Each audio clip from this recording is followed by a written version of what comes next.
Louvado seja nosso Senhor Jesus Cristo, que para sempre seja louvado. Olá, meus queridos irmãos e irmãs, amigos do canal do Café Católico do Apostolado.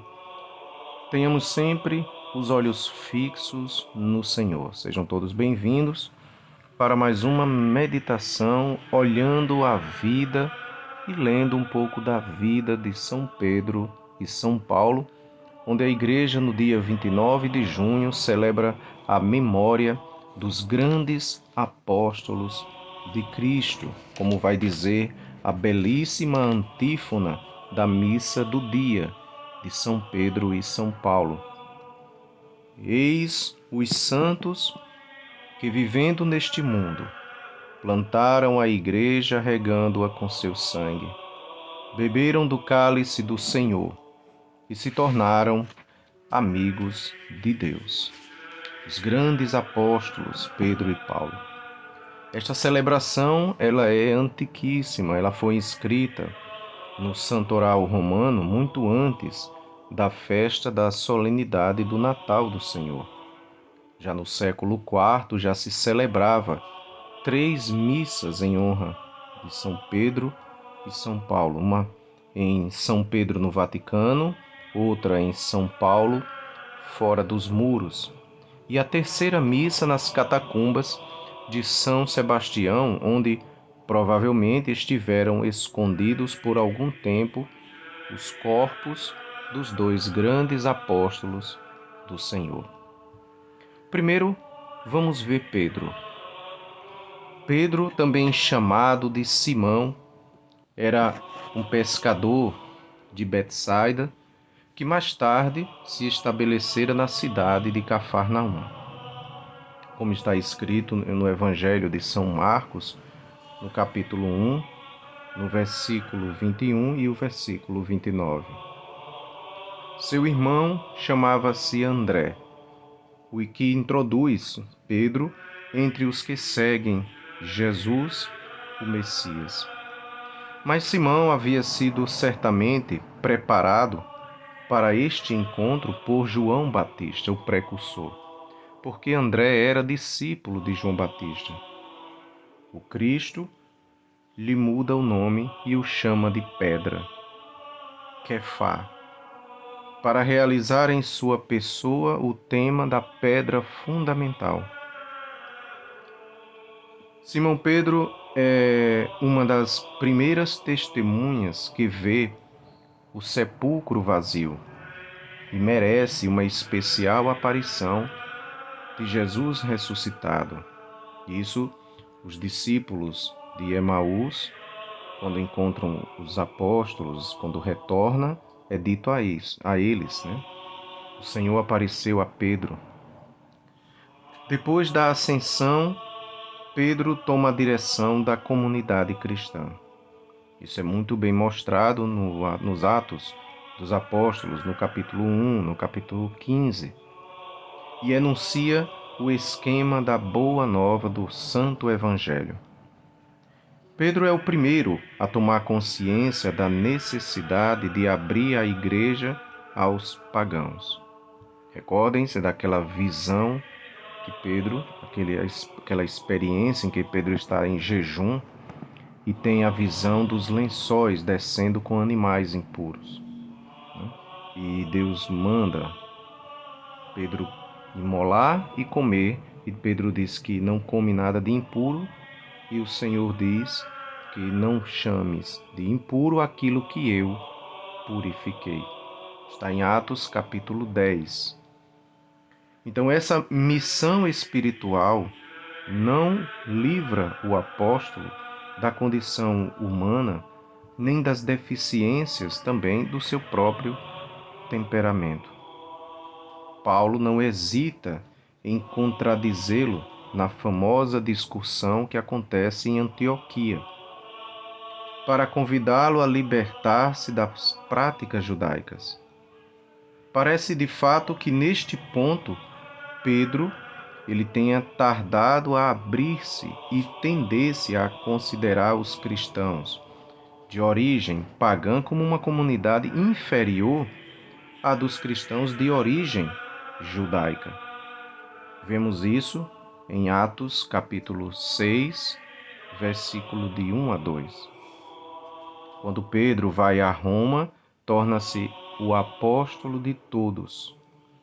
Pedro cumpre então plenamente sua missão de pedra angular, reunindo num só edifício os judeus e os pagãos, e ratifica esta missão com o seu próprio sangue quando é crucificado na perseguição do imperador de Roma e é crucificado de cabeça para baixo.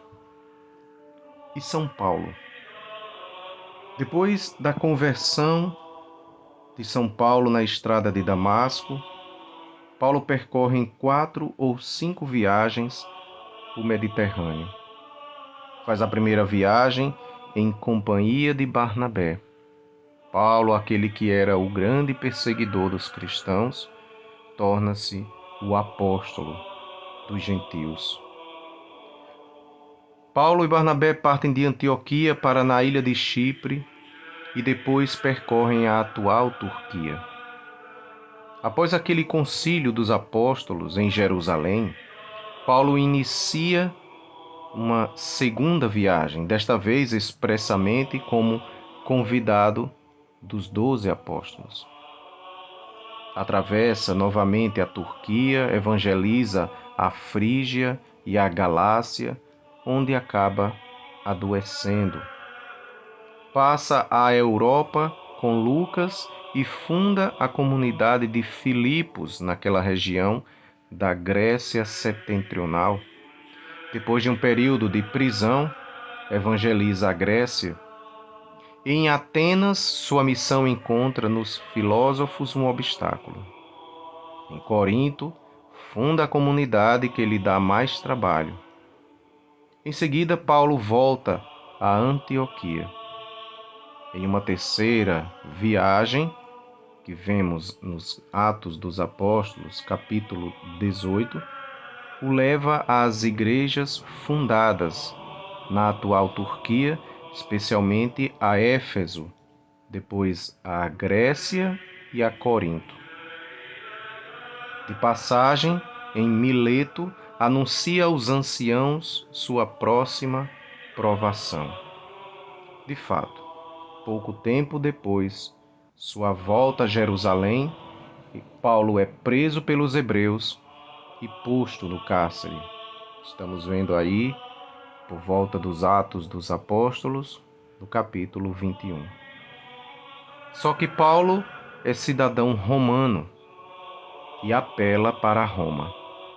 Empreende assim uma quarta viagem missionária, esta a Roma, mas não mais em estado de liberdade. Paulo chega a Roma por volta do ano 60, 61 e é mantido na prisão até o ano 63. No entanto, aproveitando de algumas facilidades que lhe são proporcionadas, entra em frequente contato com os cristãos da cidade e escreve as cartas do cativeiro.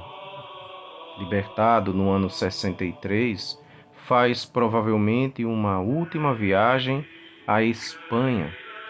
Está relatado na carta que ele escreve aos Romanos, no capítulo 15. Ou às comunidades dirigidas por Timóteo e por Tito, às quais escreve cartas que nós temos no Novo Testamento, que deixam entrever seu fim próximo. De novo, Paulo é preso e encarcerado e sofre o martírio por volta do ano 67 do primeiro século. Pedro e Paulo, dois nomes que ao longo dos séculos personificaram a Igreja inteira em sua ininterrupta tradição.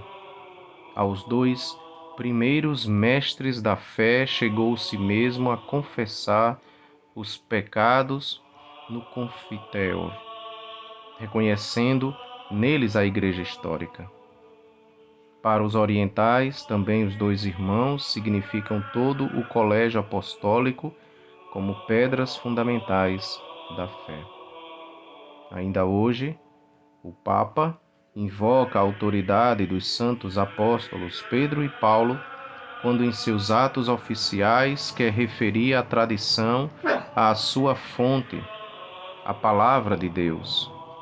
Só pela escuta desta palavra no Espírito Santo pode a Igreja se tornar perfeita no amor, em união com o Papa, os bispos e toda a ordem sacerdotal.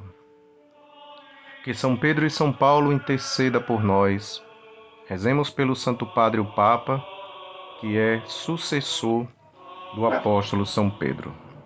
São Pedro e São Paulo, rogai por nós.